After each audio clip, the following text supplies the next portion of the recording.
Um, and hello and welcome to our third lesson on keeping kosher. Um, Today, okay, and people on Zoom could see what I'm sharing. If they can, please let me know. Okay, so today Yes. we want to finish the what we didn't finish on lesson two, a few things. One of them was about kosher and non-kosher animals. Okay, so the Torah decides for us what's kosher and what's not kosher. Oh, Lonnie, could we talk after class? It's not because you're late. Yeah, yeah. It's a different reason. Okay, guys. Yeah, yeah, yeah. Right. Well, you're 2 minutes.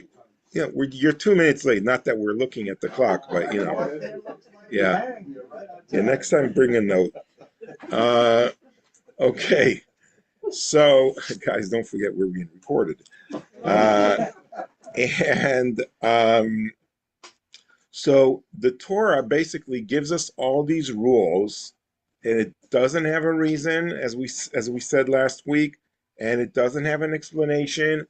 And we saw that there are different rabbis throughout the centuries that are trying to give explanations because it's healthier, because it's more clean, etc.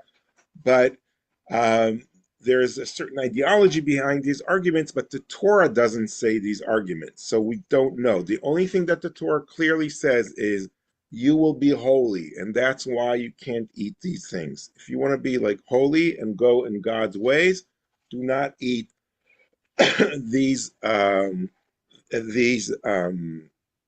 animals. Now, the term being holy, kadosh, kiddush, kedusha, etc., is really also interpreted as being separated from the other nations. So, if you want to be separated from the other nations, and this is the way to be holy. Okay, you need to refrain from eating certain animals, and there are only certain animals that you can eat. So that's the overall principle. And now we want to see more hands-on. What does that mean? Okay, so I found these cute pictures here. Kosher is green, not kosher is red. Okay, so the Torah explains to us that kosher it's when the animals chew its cud and they have split hooves. We're going to see in a minute what that means. Okay, so that would be like cows, sheep, goats, deer, etc.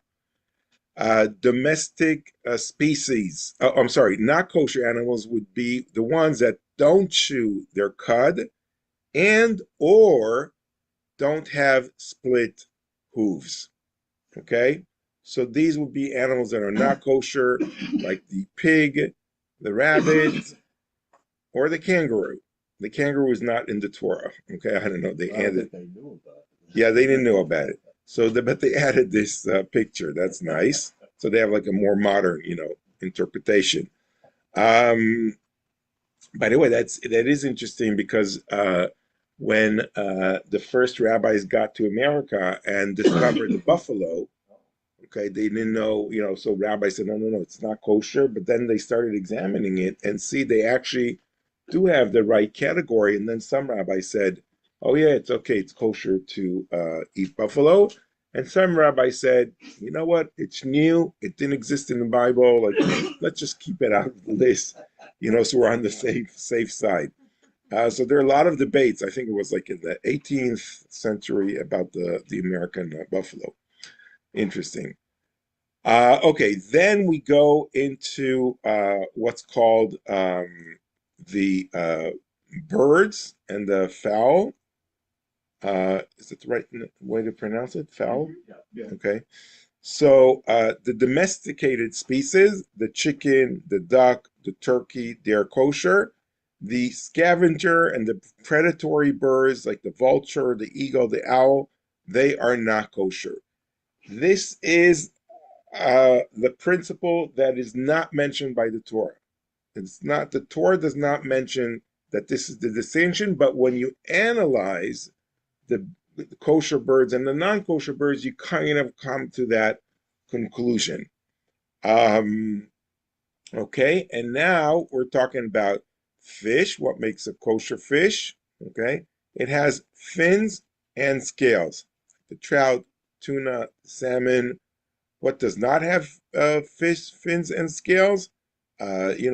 Crabs, shellfish, dolphins, and sharks, etc. Okay, um, so that's basically what we know about the different animals. And here I found us some interesting pictures. Okay, and here you see goats' cloven hoops. Underneath, there's a split down in the middle. Okay, and giraffe, cloven hoof front side, there's a split down the front. Therefore, some rabbis say that giraffe is kosher. Okay? Yeah, right. It was like, yeah, get its neck. Yeah, right. Yeah. Let's not eat the giraffes.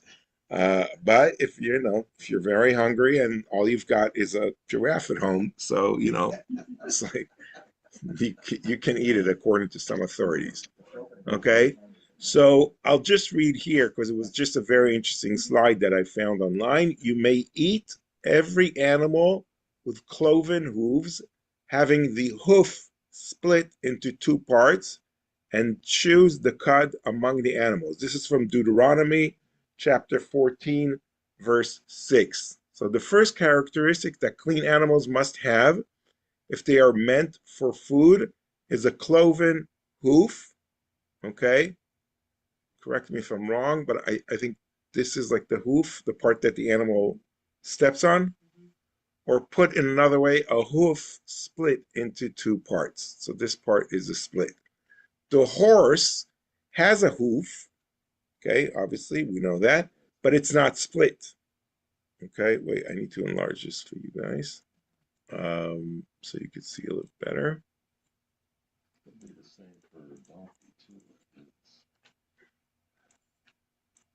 Okay, you see our horsey here. Okay, this is of the horse, and it is solid all the way around, while the camel has a hoof that is split in the front but is solid in the back. Okay, so that makes it non-kosher, the camel. Okay, and the giraffe, there's a debate, like how big is the split? Is it make it kosher or not? A cloven hooved animal has two complete divided parts, as does the hoof of a goat, pictured on the left, and the hoof of a swine, pictured on the right. Finding a picture of live swine hoof that I could see through the filth these animals live in was not easy, writes the commentator here, which is interesting. As they say on Sesame Street, one of these animals is not like the others, for only one of these is considered food by the Creator. The horse and the camel can be ruled out because they do not have split hooves, but to differentiate between the second two, we must understand how their body processes what is eaten. Okay, so the pig has part of what we need, okay, which is the hoofs.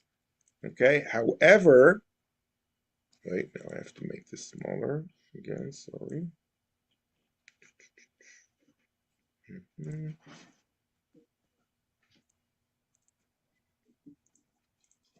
Okay, so clean animals chew their cud. Okay, the final characteristics with these clean animals must have to be considered as kosher.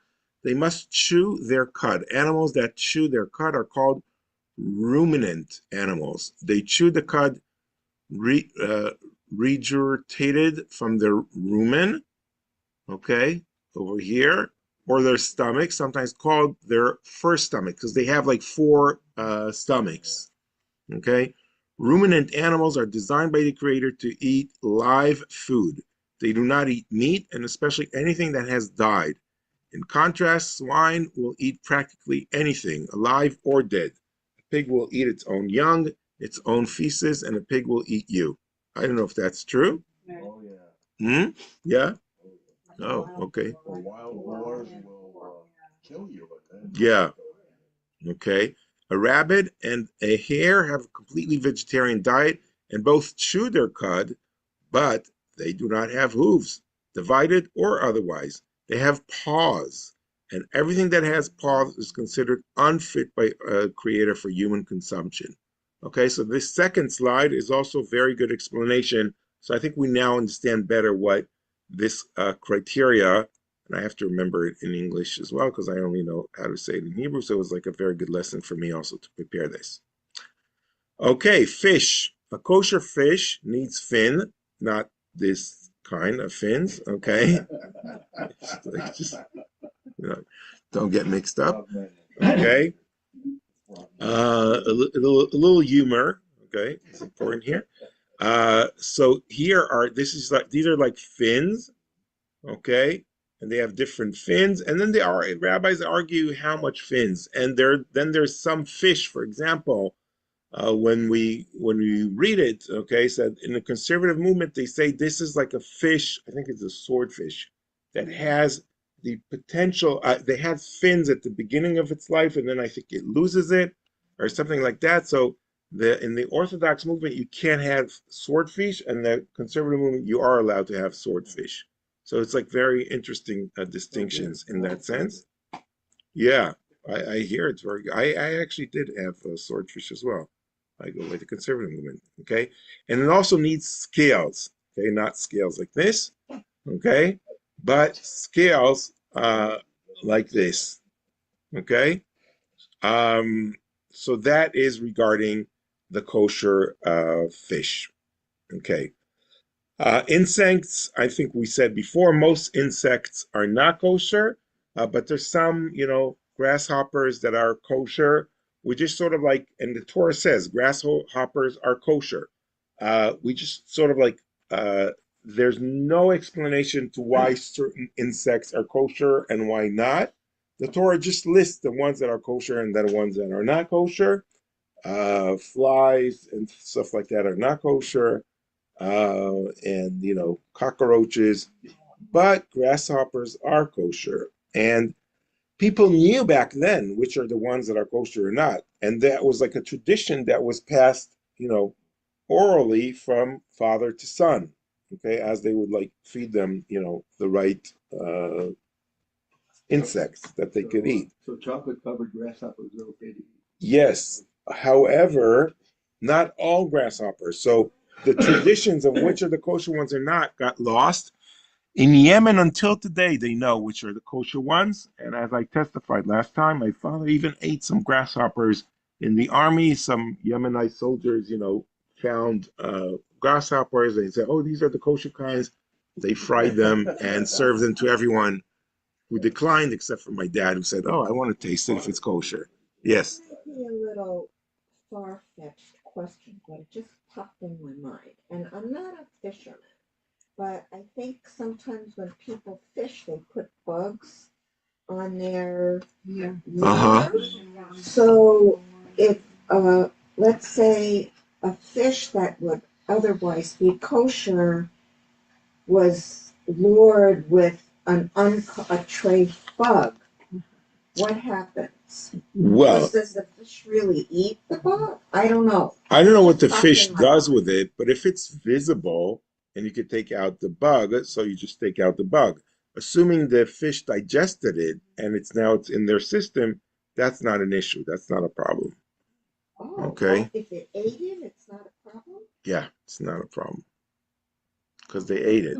It's like part of them now. Then it could still be kosher. Yeah, That's yeah. That's sort of like the rule. okay. Okay. Now, but I can look more into the reasoning for that. I'll get back to you on that last. But that was a very good question. It shows you're thinking in a rabbinic way, Donna. Okay. I want to talk to you about another thing, which is the fat or the chelev or I think it's pronounced the suet. Suet. Okay, so the verse says, "Speak unto the children of Israel, saying, You shall eat no fat of ox or sheep or goat, and the fat of that which dies of itself, and the fat of that which is torn of beast may be put to any use, but you must not eat it." Okay, so this is the chelev, okay, the sweat is the animal fats that the Torah prohibits Jews and Israelites from eating. Only the chelev, the sweat of animals that are of the sort from which offerings can be brought into tabernacle or temple are prohibited. This means that there's some fats that you are allowed, because we are allowed to eat in Judaism fats of animals, okay? So the criteria, that was the criteria, okay? Permitted chelev fat, the tail fat, for example, this is just an example, the tail fat of the fat-tailed sheep, called the aliyah in Hebrew, is a large fatty membrane located on the hindquarters of certain breeds of sheep. The Torah uses the term chelev of this fat, but only in the sense of the good part. Its consumption is permitted. The Karaites, however, understand this fat to literally be forbidden chelev, and thus do not allow eating the tail fat. So there's a big debate, for example, about this specific tail fat, but it just comes to show us that there are certain fats that are permissible, depends which animal they come from, and what category they are, as we see. And although the term chelev is used for forbidden fat and for permissible fat, okay, you need to know and distinguish which are the ones that are right or not. You know, some of you might grew up in homes where you would eat the schmaltz, right? That's like fat. Chicken fat, okay. It could also be done with animal fat. You just have to see, how to get the right one. Yeah. Rabbi, so people drink sheep and goat milk, and those have fat in them. They have animal fat? Yeah, they're like cow milk has fat. But what do you mean? It has The milk has fat. of a slaughtered No, animal? when you milk an animal, the milk contains The milk fat. itself contains fat. Yeah. Right, but that's not part of the Okay. animal. Yeah, that's permissible. Okay. Good question. Okay, so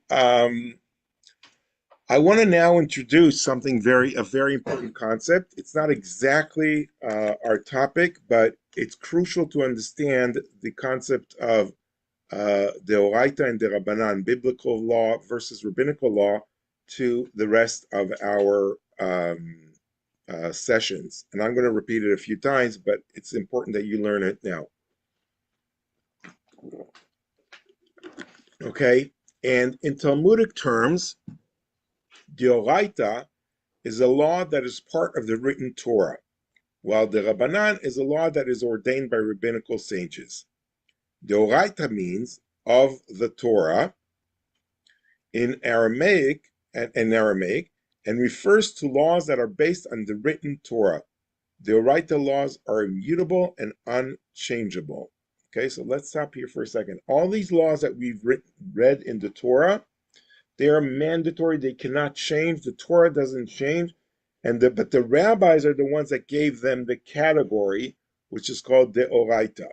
Okay, biblical Torahitic laws. And they don't change.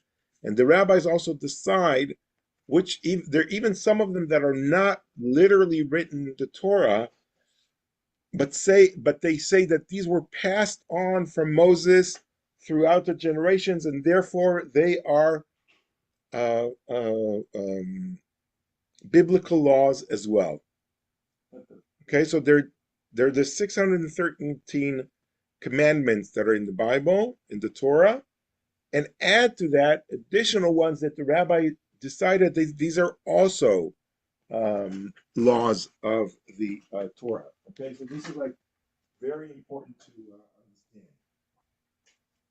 Yeah, what was the question? Oh, well, but the rabbis did sort of put fences around some of the Torah laws, like stoning a stubborn son, or even around capital punishment. It's technically allowed, but they made it very difficult to institute. Well, that's already something else. Yeah, that's a good remark, but that's something a little bit different. Okay, but here, okay.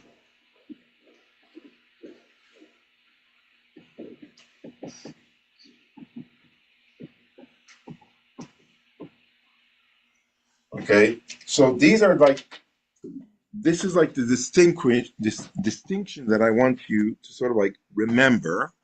Okay, and the Rabbanan means, okay, of our rabbis in Aramaic, and it refers to laws that are ordained by rabbinical sages. And these laws are also binding. You can't ignore these laws, okay? Our Judaism, okay, is based mainly on these laws of the Rabbanan, okay? Like separating milk and meat, which, like dishes and things like that. These are all like made by the rabbis, okay? And sometimes it is unclear whether an act is deoraita, biblical, or derabanan from the rabbis. For example, let's talk about an example. The Talmud says the prohibition of reciting an unnecessary bracha, a blessing formulated with God's name, violates the verse, thou shalt not take the name of the Lord thy God in vain. Okay? So Maimonides sees the Talmud as providing a deoraita prohibition, while the Tosafot, which is a different set of commentaries, considers the law to be only the Rabbanan and sees the Talmud's scriptural reference as only an asmachta, as support. Okay, so a lot of terms. Let's try to break this down. When I say a blessing, okay, I say Baruch Atah, okay, Adonai Eloheinu Melech Haolam Shakol Niya Bidvaro. And then I drink the wine. So when I say a blessing like that, I'm using God's name. Okay, I'm sanctifying God. Now, if I'm not supposed to say the blessing, okay, I'm using God's name in vain. Now, however, when I say this blessing, okay, the format, Baruch Atah Adonai, okay, is this, and this is like a mitzvah.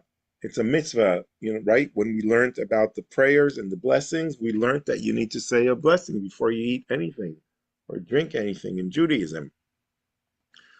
So when I say that blessing, is it like a biblical commandment, a mitzvah, or is it something that's set up by the rabbis? Okay. If it was set up by the rabbis, so saying it another time, if I'm in doubt that I blessed, did I not bless, etc., okay, is not forbidden. So then, therefore, I should do it because I'm in doubt. I'm not sure if I did it or not. However, if it's like a biblical commandment, I will not say that blessing when I'm in doubt. Why will I not say it in doubt? Because I might have said it already, and if I say it now again, it might be saying God's name in vain. Do you understand the construct here? This is an example of the implication of what happens if a mitzvah is from biblical or if it's rabbinical. Okay? Any questions? Yeah. This can be applied how Beit Hillel and Beit Shammai interpreted who the mitzvah is. No, not necessarily. They agree on the rules of this game.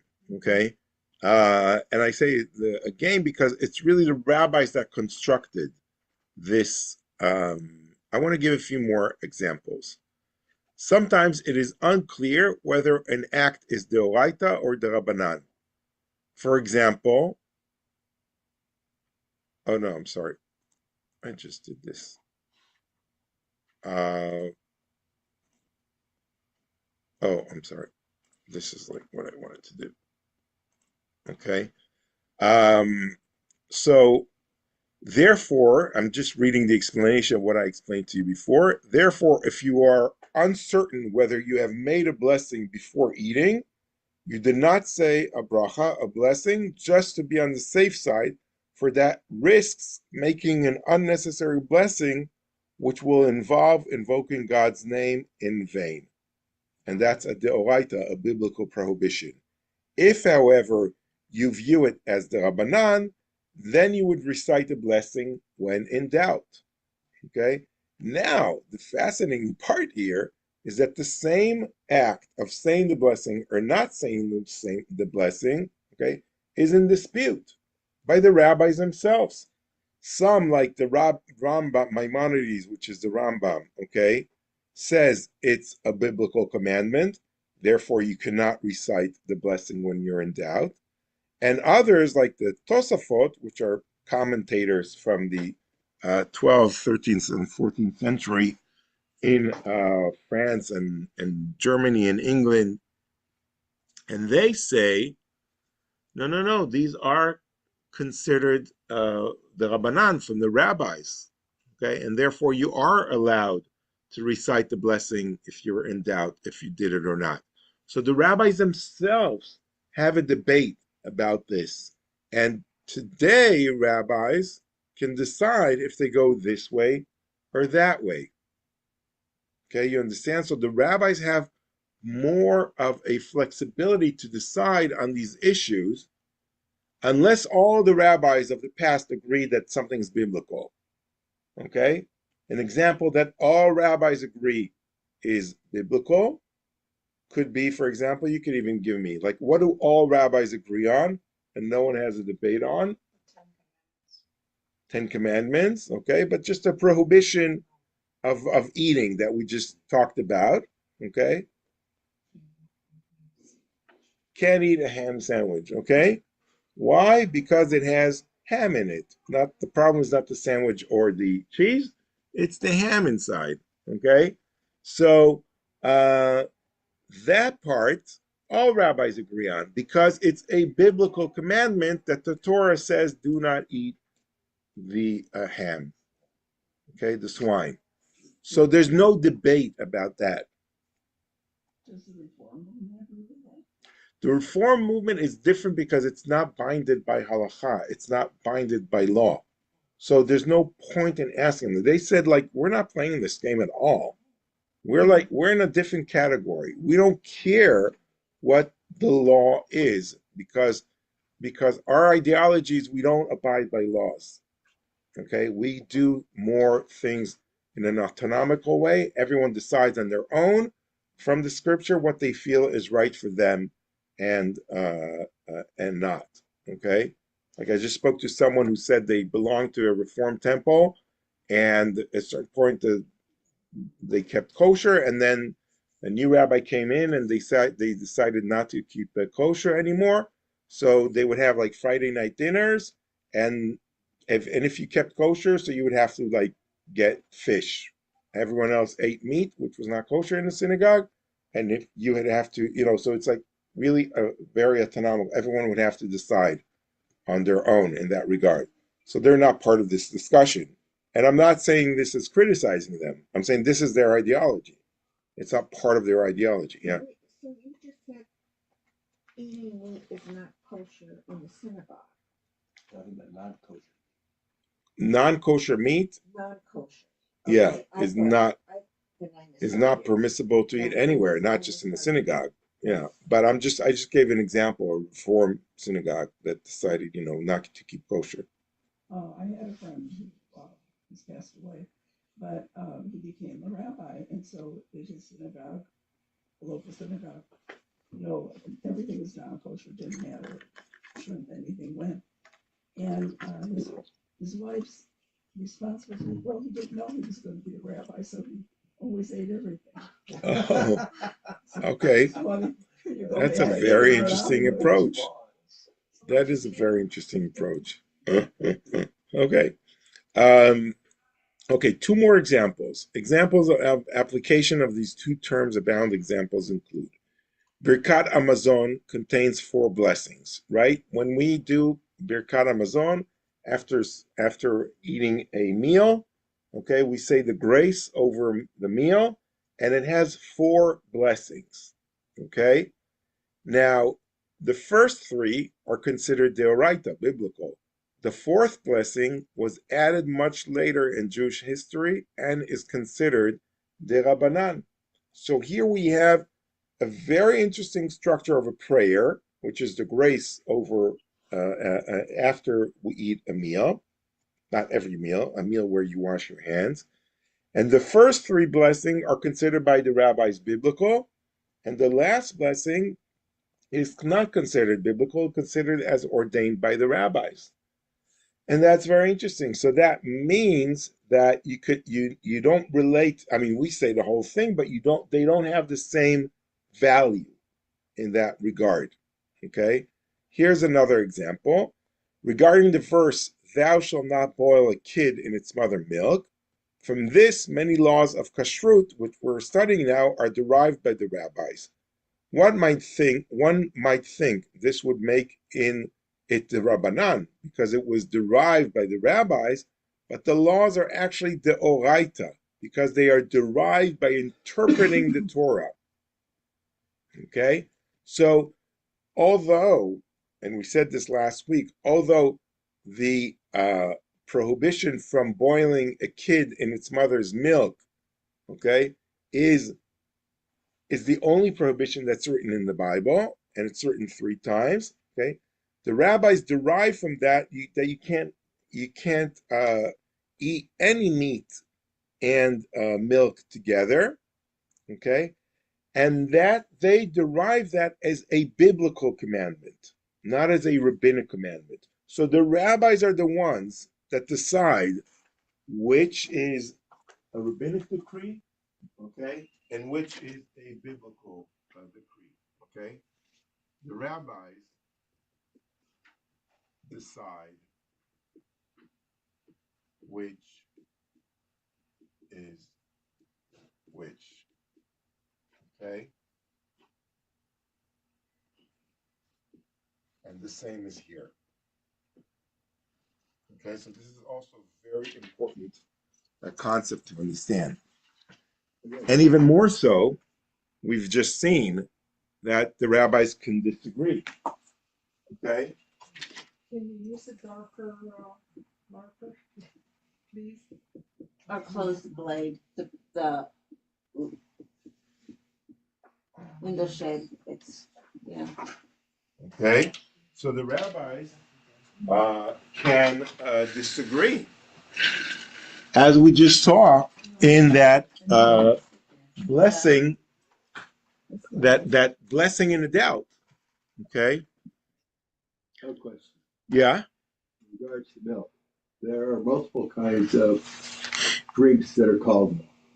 Like, for instance, I don't drink cow's milk, but I drink almond milk. Is there a distinction between those two as far as The tree's not a kosher? bovine. Yeah. That's considered something vegetarian, Right. which is parv. Right. Okay, so therefore it will be permissible. Okay. Yeah. Is there a danger in that where certain traditions, rabbinic interpretations from different groups may lead to one group looking down upon another group?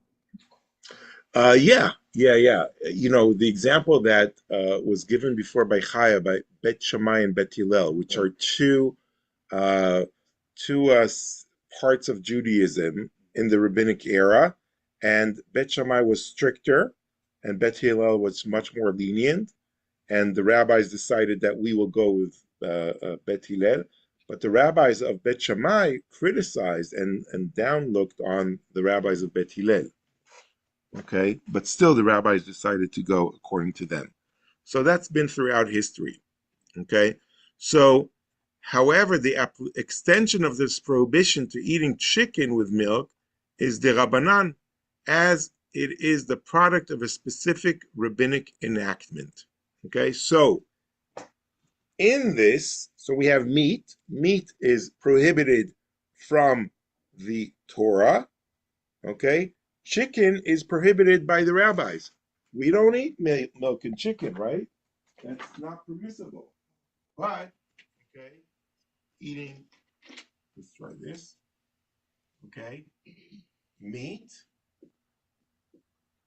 Uh, okay, with milk and chicken with milk. Okay, two different things. Both prohibited. Prohibited and prohibited,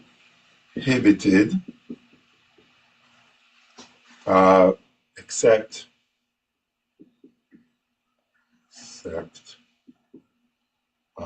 for Rabbi Yosei from the north, from the Galilee. Okay, he actually permits it. He permits to eat chicken and milk. Okay, so there, even with the things that are prohibited by the rabbis, there's a dispute. If something is biblical, there would never be a dispute. All rabbis would agree. If something is rabbinic, there's usually a dispute, and over the centuries, rabbis decided this is going to be the law.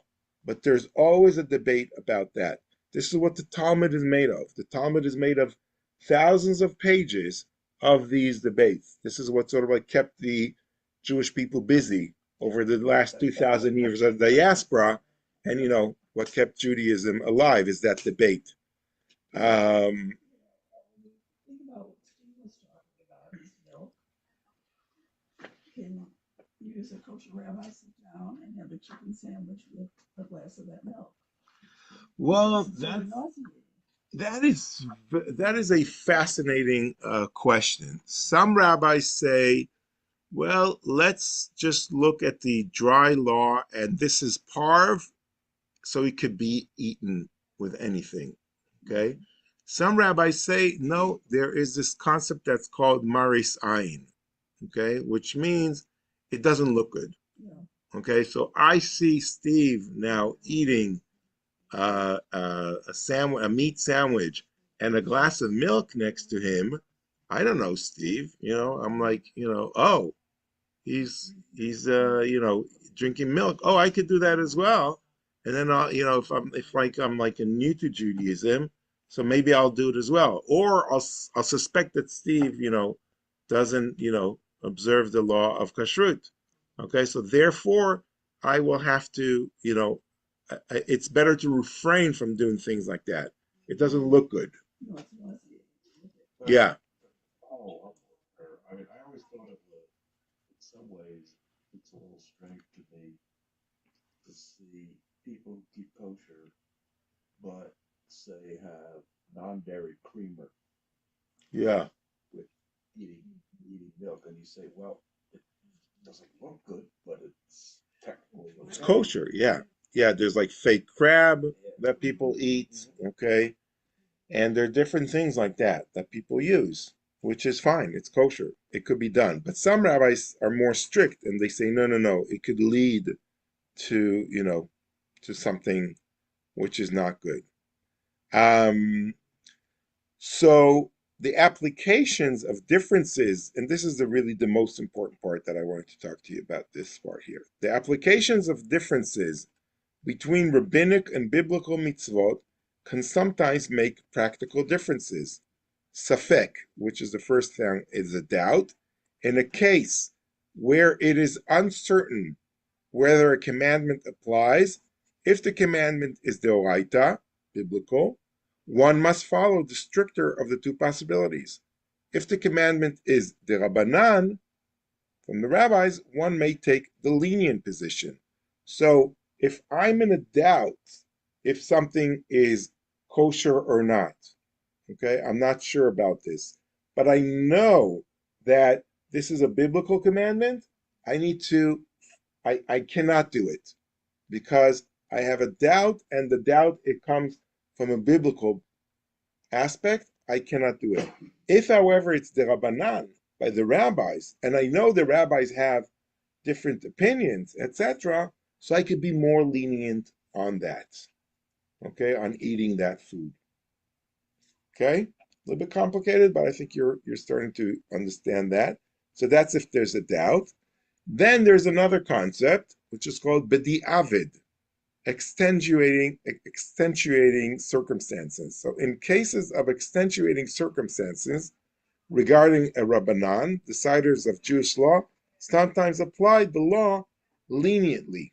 Okay, so let's say I was not supposed to eat something, okay, that's debated by the rabbis, and I ate it, or I prepared it, and now it's here, it's in front of you, okay? If there's a rabbinic doubt about it, so I would be more lenient, and I would allow you to eat it. If there's a biblical doubt, I will not allow you to eat it, okay? So let's say there is, there's a salad here, okay, and and something not kosher. Let's say the salad dressing has um, bits of bacon, okay, but you can't distinguish them. It's all mixed and everything. So now we're in doubt if it has it or not. So we would completely avoid it, okay. But if it has parts of a kosher chicken in it, okay, and they're completely dissolved, okay, and now someone has served also milk, and we ate both of them, so we would be more lenient about the decision we're making. But this is only after fact. We can't do it to begin with. We can't, oh, we could do that, so let's do it every day now. Eat it, okay? No, we have to be careful to begin with.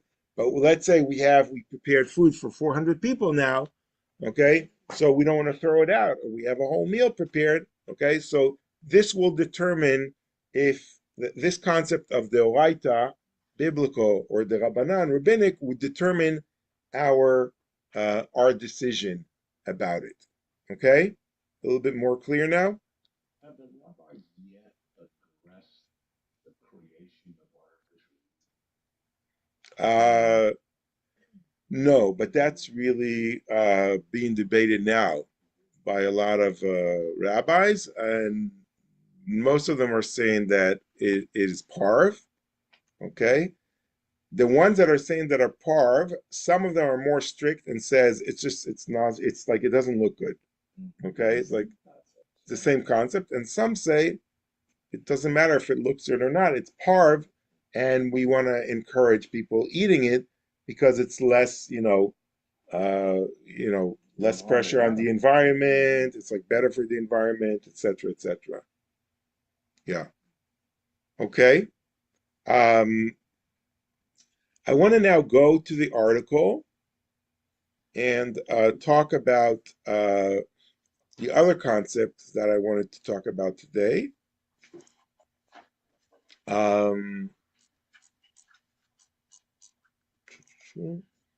Okay.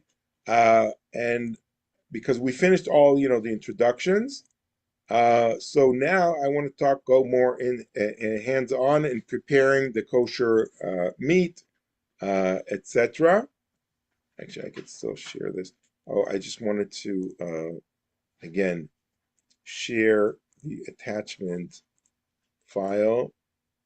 Okay, so if you're on Zoom and you weren't able to yet download the article, so here is the article being loaded now, and you can download it to your computer. It's in the chat. Okay, and if you want to get it at home, so send me or Anya an email, and we will send it to you as well. Okay, so open the article, and we're now on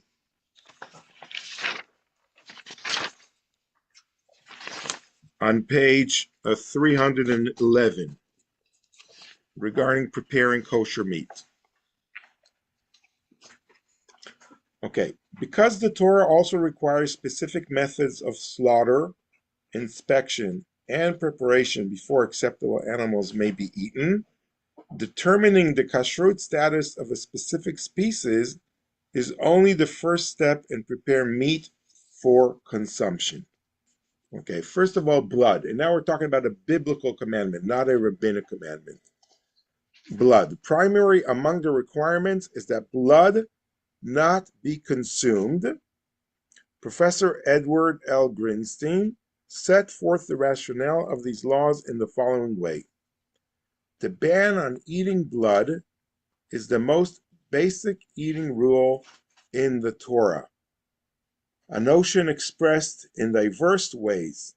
First, an animal that dies naturally, nevela, or at the hands of another beast, trifa, may not be eaten, for its blood cannot properly be removed.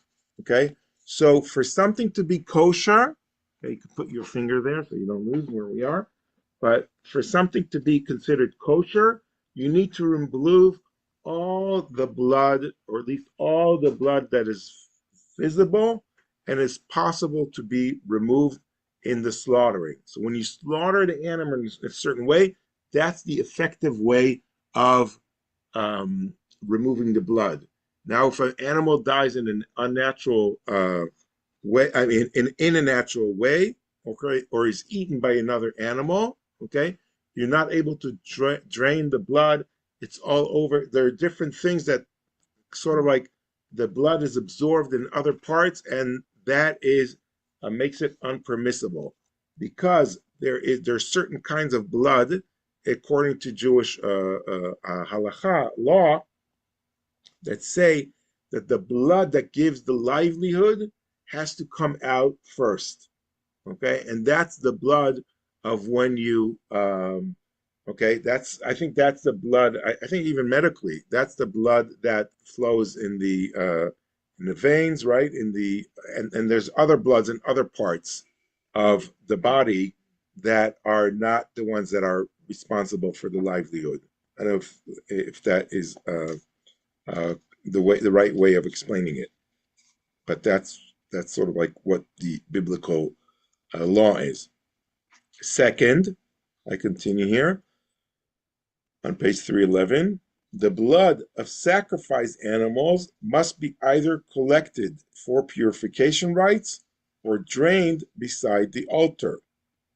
Okay. Third, the blood of an animal that is slaughtered for eating must be returned to God. Killing an animal is taking a life and may be done only in a way that nods to the severity of the act by insisting that it conforms to divine law. Okay, so again, slaughtering an animal is not something to be taken lightly.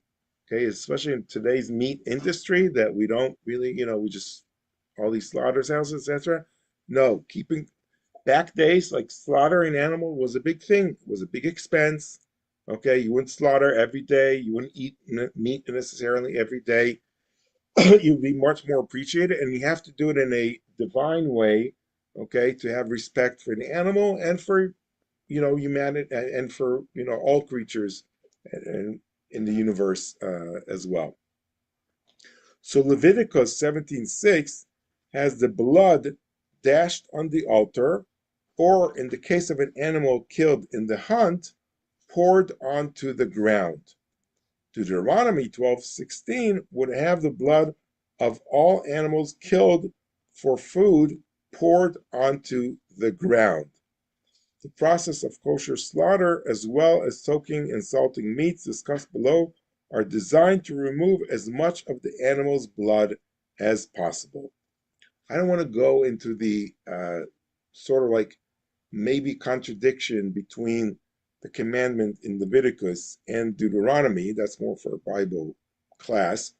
But that distinction is summed up by the rabbis that any animals, kosher animals that are slaughtered for eating, okay, their blood has to be spilled on the ground, okay, and covered by dust, sort of like fulfilling the commandment of from from the dust you are and from the dust you come back. Okay, so this is sort of like the proper way of dealing with the blood. Okay, I continue on page 311 at the bottom. One other place we still watch carefully for blood is in the yolks of eggs. Okay, so now we're expanding this to other issues as well. Even though there is an ongoing halachic debate over whether such blood spots must be avoided, it is a widespread tradition to break eggs individually into a cup or bowl to inspect for blood. Okay, I don't know if you've ever seen that. Okay, you still do it. Okay, so you break the egg not straight into the dish you're making, and you break it into a cup. You make sure there's no blood, and then you add it on. And the reason is because you're afraid that there's a chick inside, okay, or a chick that died, and that would make it, not kosher.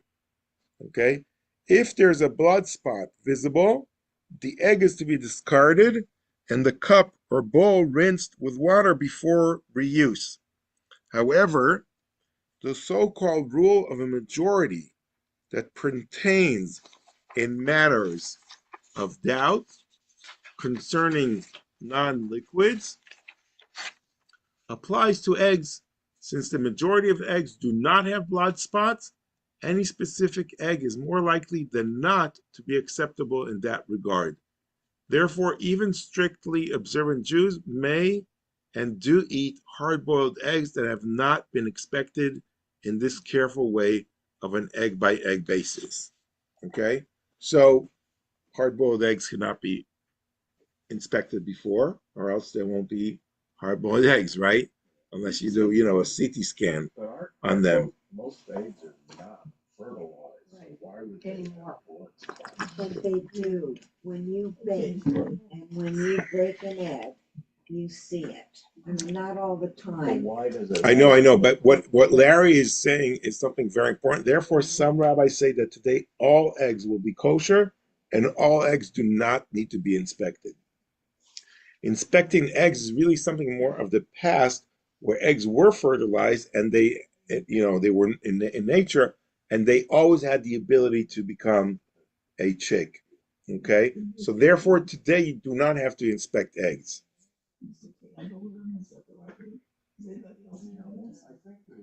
Do what? Back in the old days, they held a candle up to an egg. Oh yeah, I've seen that. Yeah.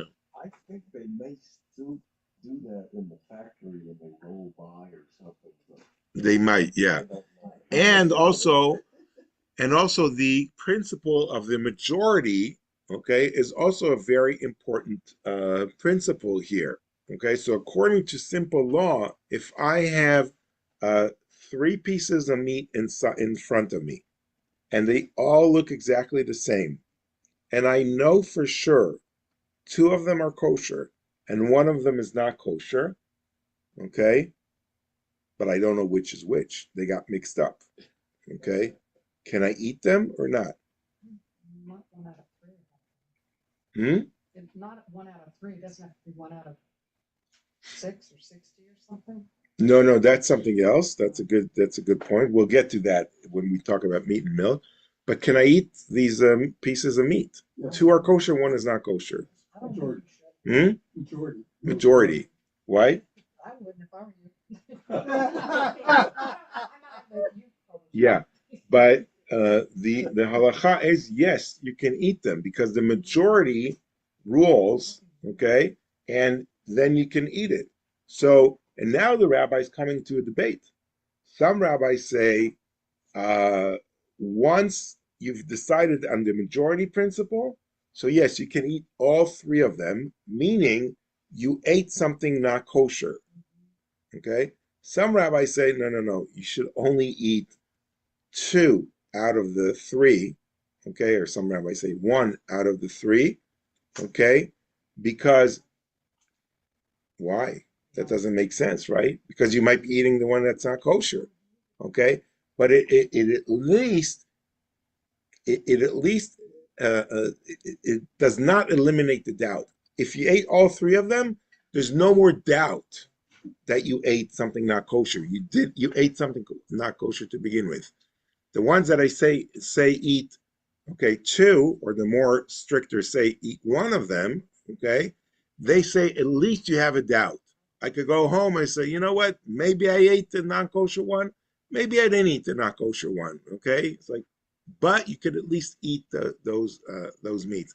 Very interesting thought in rabbinic thinking about the issue of a majority or not.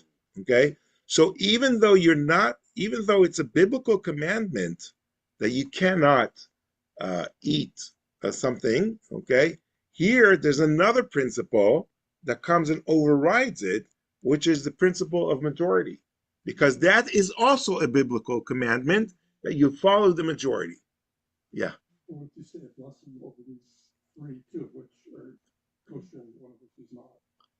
Have you just Do you say a blessing? Okay, that's a very good question. Yes, you have to say a blessing because you assume it is the kosher one. Okay, so you have to say the blessing. That's a very good question.